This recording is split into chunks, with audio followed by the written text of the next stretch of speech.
What is going on, everyone? Tim from Tierfon Orbital. Today I would like to talk about an install commission that I completed on an OWK4 Obi-Wan Kenobi's lightsaber from A New Hope. This is from Korbanth. I have done a removable chassis setup design for this install. So I do want to come into Fusion, talk a little bit about the chassis. It's a little bit different in that I've designed like a mechanism to keep the chassis from spinning, to keep the chassis correctly clocked in the right place. So I do want to come into Fusion and talk a little bit about that, talk about the chassis, and then of course we will come up top and do a quick demo, right? So with all that out of the way, let's come into Fusion. All right, so here it is. This is the chassis that I've designed for the OWK4 from Korbanth Lightsabers. Let's start with the main body of the chassis itself, right? So 28mm speaker at the bottom here. We do have a battery tray, obviously. All right, so this is a big chassis. There's a lot of real estate in this chassis. What I chose to do with this particular build is not stack the board and battery on top of one another. I chose to put the board up top. However, with that being said, this hilt does have plenty of room, right? So in the future, I might do something like a hybrid chassis with a crystal chamber up here. But this was my first time revisiting this particular hilt. I haven't done a chassis for this hilt in a long, long time, right?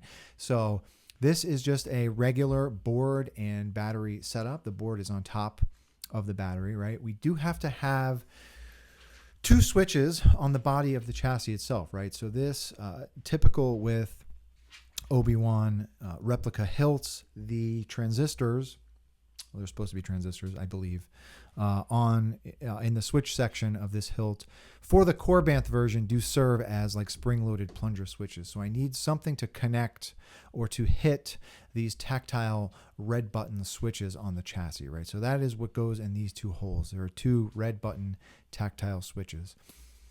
Greebly work on both sides of the chassis. Coming up the spine, I just did some simple like ridge work on the chassis itself. And then up top on each side, or on one side of the board, I've got some greebly work. And then I bring my leads for my switches up through the chassis here and into this board area. So I do all my wire splicing up here. Okay. This is a Proffie V3 build. So the Proffie board does slide up underneath this lip. And then it is also held in place with these two forks here just to help secure it a little bit better. And then making our way up top, we've got a blade side PCB. This is just a 3-conductor blade side PCB that makes a connection to the upper PCB holder. And this is how we light that PCB emitter.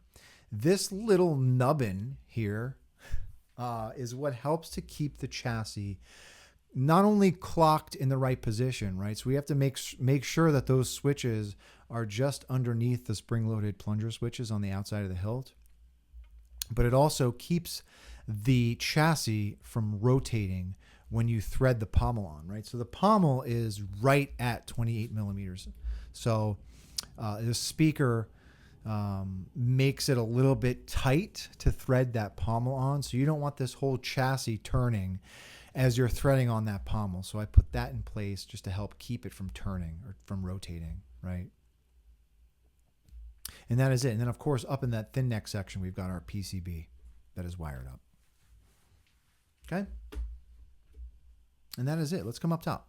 All right, so here it is. This is the OWK4 from Korbanth Lightsabers. This is the clean version of that hilt. Pretty decent replica of Obi-Wan's hilt from A New Hope, excuse me. So again, this is the clean version. I owned one of these a long time ago, years ago, and I actually weathered mine. It's a really decent hilt. There are like it's real brass up here. It feels like this might be steel up top, but I'm not entirely sure. I could probably put a magnet on it to tell you. But it is hefty. It's a very, very good feeling hilt. This is all, I believe this is chrome plated brass in the pommel as well. So as far as replicas go, it's a great replica, right?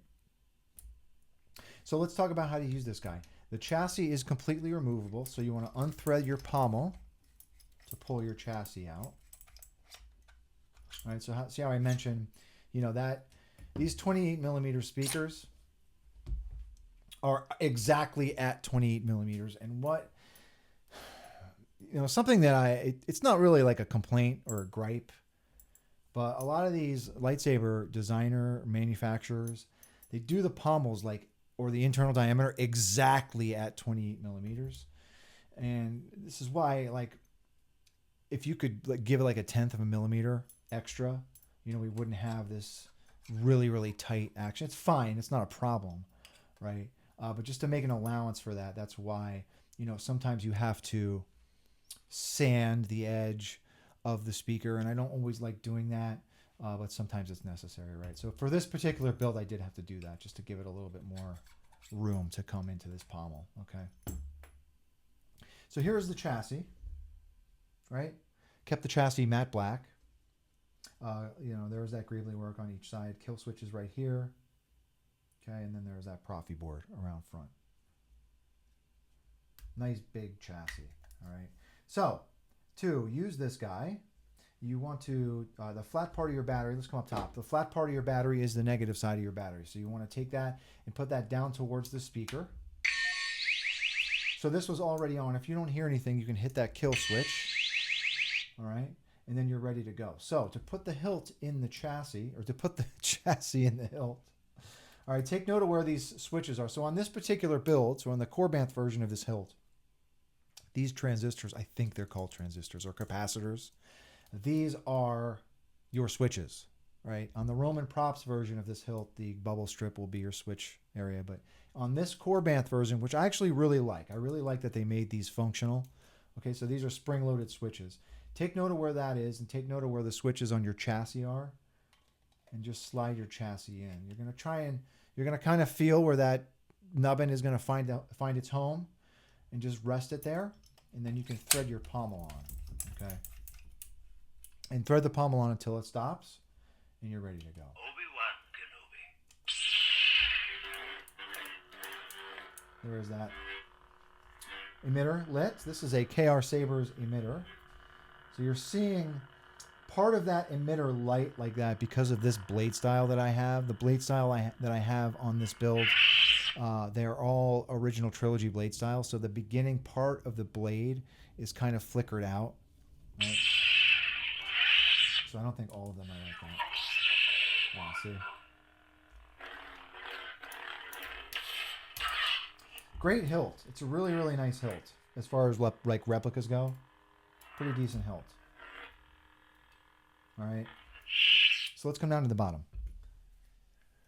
All right. So there it is. The OWK4 from Korbanth. Really good looking hilt. Okay. So to the customer, you did specifically request a couple of fonts to be put on your config. I was able to put both of those on there for you, as well as some extras, right? There are extra stock Proffie board fonts on here. So I also put original trilogy blade styles on here as well. All right, so we'll get a good look at those in a second when we put a blade in it. Yeah, I really love having these as your switches on Obi-Wan's hilt. And for this particular install, they're really nice and tactile. You can really feel when you're depressing them. Obi-Wan Kenobi. Okay. So let's put a blade in it. So as with most thin neck builds, right, this blade holder is super, super shallow. Really, really shallow. I mean, it's shallow to begin with before you even put your PCB in there. So I made a shallow PCB holder to amplify the amount of real estate that you have in this emitter. But with that being said, it's still very, very shallow, right? So keep that in mind. I don't recommend people dual with thin neck hilts just because there's just not a lot of, the blade holder is just so thin. So anyhow, 1-inch blade. Take your blade, rest it on those PCB pins. There is a set screw around front here that you want to tighten to hold onto that blade. And once it is tight and hugging that blade, you are good to go. Get a good look at some of these blade styles too. I always love the way that Obi-Wan's this like a grenade section feels. Okay. All right.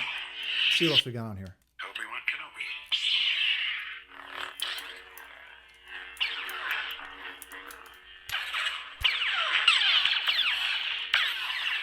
Okay. See what else we got. Master Kenobi, you disappoint me.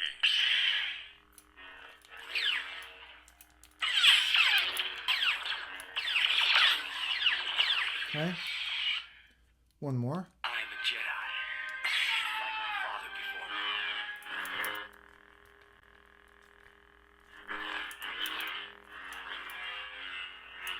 Okay. Obi-Wan Kenobi. So there is that original trilogy blade style where that the beginning or the base of the blade is just kind of flickering.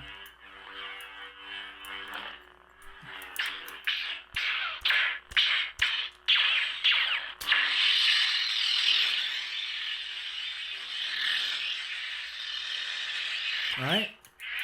So that is it. That is the OWK4 from Korbanth lightsabers. Great replica. I cannot talk today. So anyhow, that is it. It's a great replica hilt. It was a breeze to design a chassis for because there is a lot of room in there. So this one was a lot of fun to do. To the customer, thank you very much for your patience and for trusting me with your install. If anyone has any questions about this particular install, please do not be a stranger. I will be adding this chassis to my online chassis index after recording this video. So if anyone is interested in it, it will be available. All right. So that's all I got. Thank you very much for watching, everyone.